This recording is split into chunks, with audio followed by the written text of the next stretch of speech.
જય ગુરુદેવ. જય ગુરુદેવ, જય ગુરુદેવ. બોલો બોલો. બાપુઆ, હા બોલો બોલો. કે બોલો, અહીંયા મનનમાં દેખાડો થાય છે, બોલો. બાપુઆ, હા બોલો ને જલ્દી, દેખાડામાં સૌ. ઘણા કહે છે કે આત્મા એ જ પરમાત્મા, એ વાત સાચી છે શું? શું શું? ઘણા કહે છે કે આત્મા એ જ પરમાત્મા છે, આ વાત સાચી છે શું? ઘણા કહે છે આત્મા એ જ પરમાત્મા છે, હા આ વાત સાચી છે શું એમ? હા, સારું, ધ્યાનથી સાંભળજો. બરોબર. તમે કીધું કે ઘણા કહે છે આત્મા એ જ પરમાત્મા છે, વાત સાચી છે શું? બરાબર. તો ભગત પહેલાં સાંભળો થોડીક વાત. હું સનાતન ધર્મની ઘણા ઓડિયો વ્યાખ્યા કરી ચૂક્યો છું, બરાબર. સનાતન એટલે શું? એમાં 3 વિભાગ પડે, સન, આ અને તણ. અમે કમ્પ્લીટ કીધું છે. સન એ પરમાત્મા છે, આ એ આત્મા છે, તન એ શરીર છે. તો આત્મા અને પરમાત્માની વચ્ચે મોટામાં મોટું જો કોઈ બાધક હોય, માયામાં જો કોઈ ભટકાવનારું હોય, તો એ અવચેતન મન છે, જ્યાંથી સંકલ્પો અને વિકલ્પો ઉઠે છે. એ અવચેતન મન એ જ સુરતા, અવચેતન મન એ જ જીવ, એ જ મોટામાં મોટું બાધક છે. એ જ આત્માનું પરમાત્મા સાથે મિલન થવા દેતું નથી, બરાબર. તો હવે આત્મા એ જ પરમાત્મા છે, વાત સાચી છે શું? બરાબર. ઘણા આવા ડંફાસ મારતા હોય છે, આત્માને ઓળખો, આત્માને ઓળખો. આત્માને ઓળખવાથી કાંઈ ન થાય. આત્મજ્ઞાનથી કાંઈ ન થાય. આત્માને જાણો, આત્માને જાણવાથી કાંઈ ન થાય.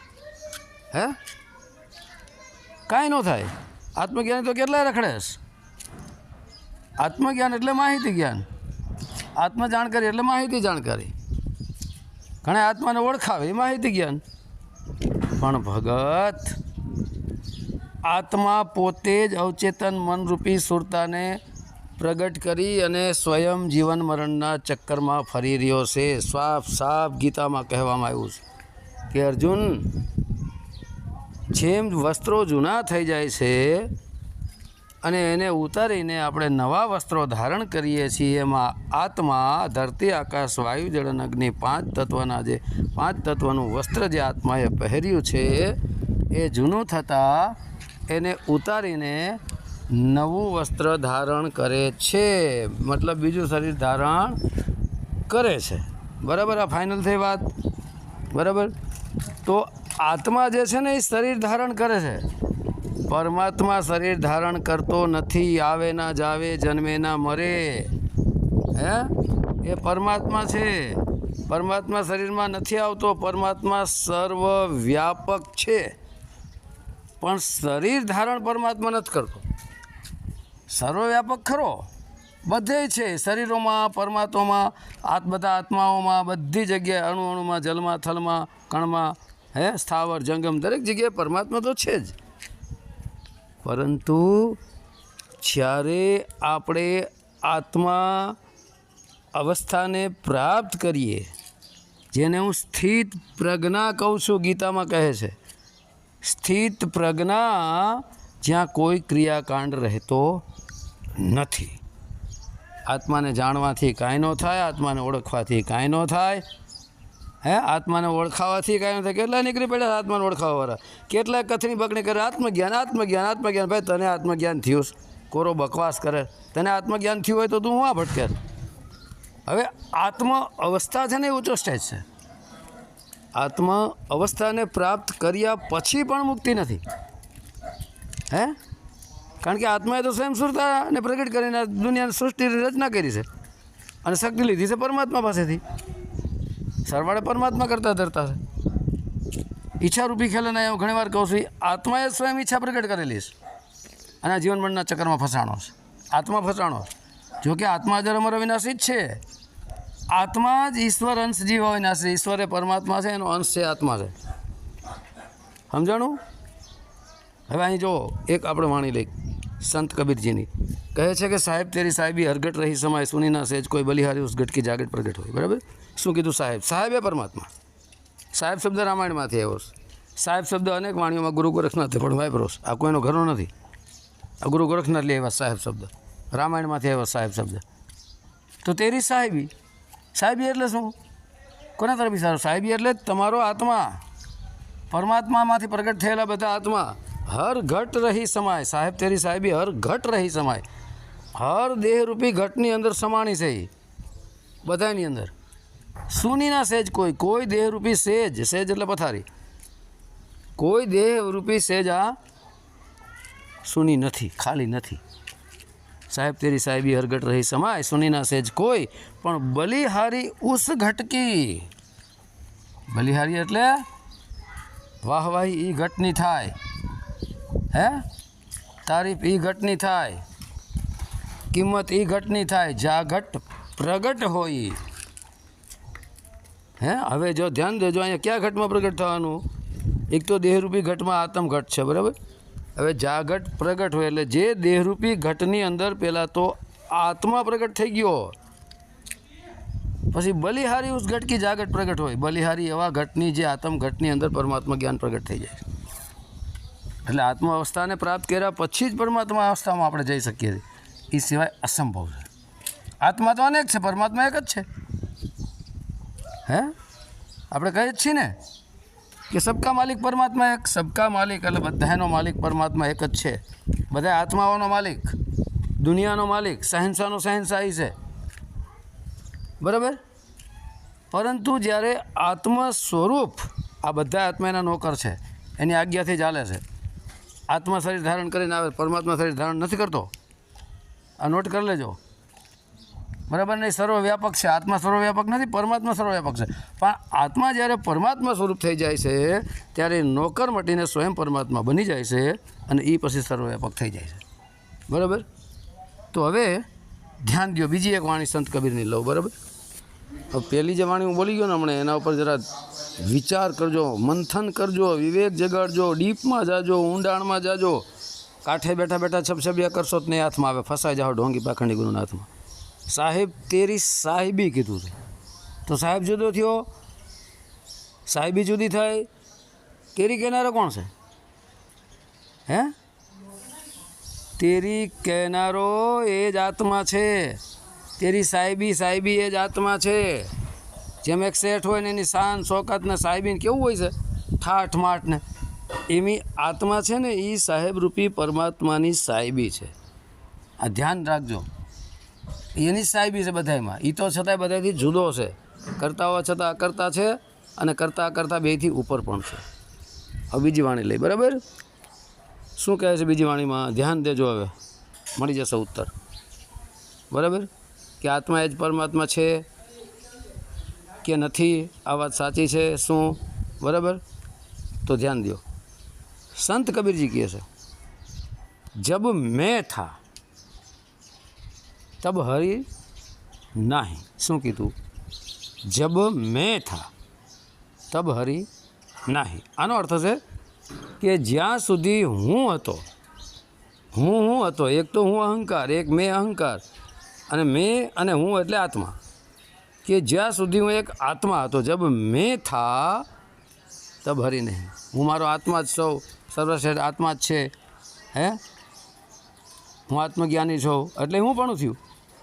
તબ હરી નહીં. હરી એટલે પરમાત્મા. જબ મેં થા તબ હરી નહીં. નહીં અબ હરી હે મેં નહીં. જબ મેં થા તબ હરી ના, જબ મેં થા તબ હરી નહીં, અબ હરી હે મેં નહીં. શું કીધું? કે જ્યારે હું પણ મટ્યું કે હું આત્મા નથી, હું એક પરમાત્માનો અંશ આત્મા છું, હું સર્વસ્વ નથી. એ હું પણ મટ્યું કે હું આત્મા નથી. તું હી તબ હરી એ પરમાત્મા છે. જબ મેં થા તબ હરી નહીં, અબ હરી હે મેં નહીં. કે હવે હરી જ છે, હું આત્મા કાંઈ નથી. હું આત્મા હરિરૂપી પરમાત્માનો એક અંશ છું. મિટ ગયા અંધિયારા દીપક દેખ્યા માહી. શું કીધું? જુઓ, જબ મેં થા તબ હરી નહીં, અબ હરી હે મેં નહીં. મિટ ગયા અંધિયારા દીપક દેખ્યા માહી. આ જગ્યાએ નરસિંહ મહેતાએ કહે છે કે અખિલ બ્રહ્માંડમાં તું એક શ્રી હરી. એનું કામ ન કીધું કે અખિલ બ્રહ્માંડમાં એક જ આત્મા. આ નોટ કરજો. હે મીટ ગયા અંધિયારા. અંધિયારા એટલે શું? હે અજ્ઞાન, માન મોટાઈ, અહંકાર બળાય, છલ કપટ, ઈર્ષા નિંદા, તારી મારી, હું મેં માન મોટાઈ, અહંકાર બળાય, વાદ વિવાદ, હે આ બધું અંધકાર છે, આ અજ્ઞાન છે. આ જ્યારે મટે ને, મીટ ગયા અંધિયારા, ત્યારે દીપક દેખ્યા માહી. શું કીધું? ત્યારે દીપક દેખ્યા માહી. જ્યારે અજ્ઞાનનો નાશ થયો ને ત્યારે દીપક દેખ્યા. દીપક એટલે શું થાય? દીપક એટલે વણવાટે દીવો. જ્યારે મેં આખા ભગતની વાણીમાં કીધું છે, જે ઘર જાઓ જીવા પછી તે મુવા પછી તે ઘર જીવતા જુઓ. હે વીણવાટે દીવો એમાં નથી કહેતું? તો આ જે દીપક છે વીણવાટે છે. દીપક દેખ્યા માહી. માહી એટલે અંદર, દેહની અંદર. તો જોનારો કોણ? દીપક દેખ્યા. તો દેખનારો એ જુદો થયો, દીપક જુદો થયો. દેખનારો કોણ? એ જ જીવ, એ જ સુરતા, એ જ અવચેતન મન. દીપક દેખ્યા માહી. તબ મીટ ગયા અંધિયારા. દીપક દેખ્યા માહી. ત્યારે એ જોઈ, દીપક જોયું એટલે જુદા જુદા છે ને. એક જોનારો, એક દીપક રૂપી આત્મા, પ્રકાશ. એ પ્રકાશ આત્મા.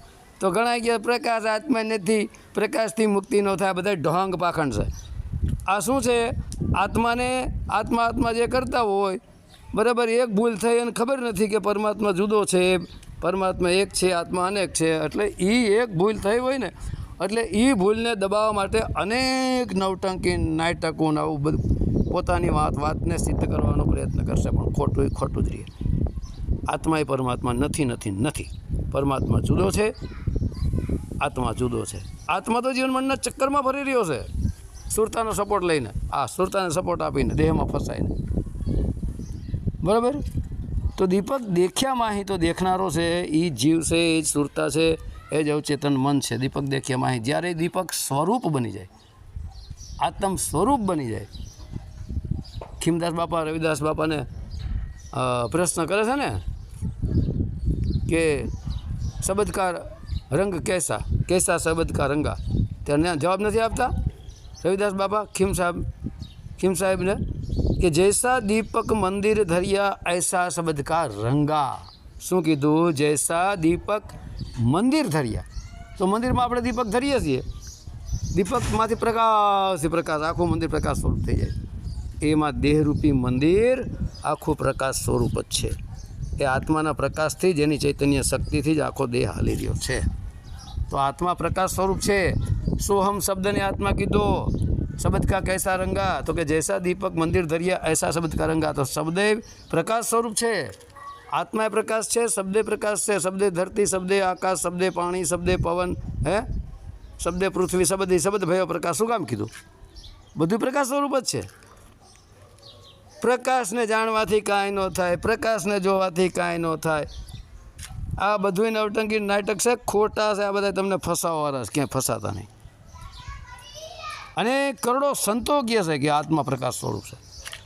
હવે એક બે આલી દુલી નીકળી ગયા ને એમ કે આત્મા પ્રકાશ સ્વરૂપ નથી, કેમ માની લેવું? હું શું કહે અમે માની લેવાનું? નહીં, માનો મત જાણો. બરાબર? કોઈ કહે પૂછડા પકડીને દોડવા નથી મળવાનું. તો નોટ કરજો મારી વાતને. હવે આત્મા સ્વરૂપ જ્યારે બની, આત્માને ઓળખવાથી કાંઈ ન થાય, આત્મજ્ઞાનથી કાંઈ ન થાય. આત્મા સ્વરૂપ બન્યા પછી, આત્મ અવસ્થામાં આવ્યા પછી પણ ફરી ઈચ્છા પ્રગટ થઈ શકે છે અને આત્મા પોતાની દુનિયા બનાવી શકે છે. કારણ કે આત્માએ જ દુનિયા બનાવી, આત્માએ ઈચ્છા પ્રગટ કરીને આમાં આ દુનિયાની રચના કરી નાખી. પરમાત્મા તો અલગ જ છે બધાથી. તેની શું ગેરંટી છે કે આત્મા સ્વરૂપ થયા પછી પણ તમે મુક્તિ પરમાત્મામાં નહીં સમાઈ શકશો? ન સમાઈ શકો. આત્માની સુરતા જ્યારે પરમાત્મા તરફ ઉઠી જાય ને પરમાત્મા સ્વરૂપ જ્યારે બની જાય, ત્યાંને કોઈ ભય નથી રહેતો, કોઈ ખતરો નથી રહેતો. ભય, નિર્ભય અને અભય. બરાબર? ભય તો જીવને લાગે છે મૃત્યુના હાથે. નિર્ભય એટલે નિર્ભય પદને ધારણ કરીને ન્યાય ઊંડે ભય રહેલો છે. પણ અભય જે છે ત્યાં ભય નથી, નિર્ભય નથી, અભય, જ્યાં કોઈ ભય નામની ચીજ નથી. એ પરમાત્મા સ્વરૂપ. બરાબર? તો આત્માને જાણ્યા પછી જ, આત્મા અવસ્થાને પ્રાપ્ત કર્યા પછી જ પરમાત્માની યાત્રા શરૂ થાય છે. આત્મા અને પરમાત્મા. તો આત્માએ આત્મા કીધું ને, કેવું પડે ને ભાઈ, પરમાત્મા શું કામ લગાડ્યું? આત્મા અને પરમાત્મા. પરમ એટલે આત્માથી ઉપર, બધા આત્માઓથી ઉપર પરમાત્મા એ જુદો છે. બરાબર? હવે એક ત્રીજી વાણીનો આપણે મુદ્દો લઈએ. એમાં શું કહે છે કહું? એ સંત કબીરની જ વાણી શું કહે છે? હમ હે શબ્દ, આત્માને શબ્દ પણ કીધો છે, સોમ શબ્દ પણ કીધો છે, આત્મા પણ શબ્દ છે, બરાબર? શું કીધું છે?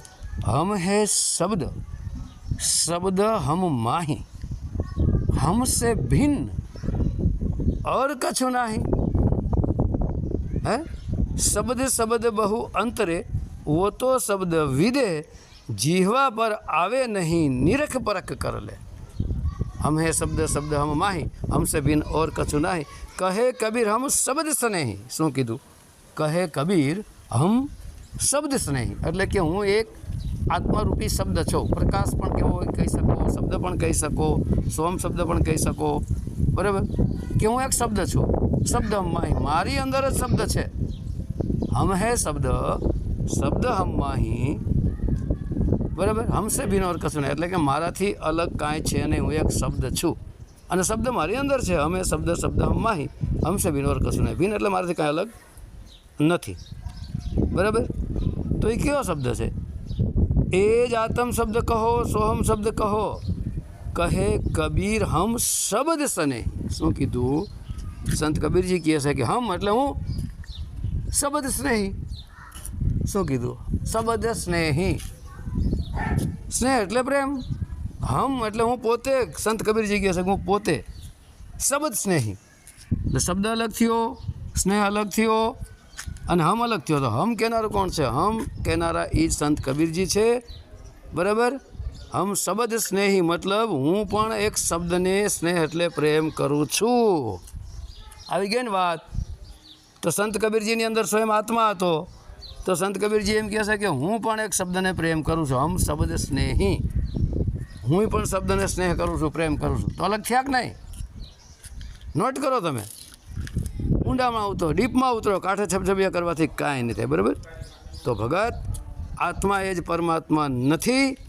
આત્માવસ્થાને પ્રાપ્ત કર્યા પછી જ પરમાત્માની યાત્રા શરૂ થાય છે, બરાબર? તો હવે જય ગુરુદેવ, સત્ય સનાતન ધર્મની જય.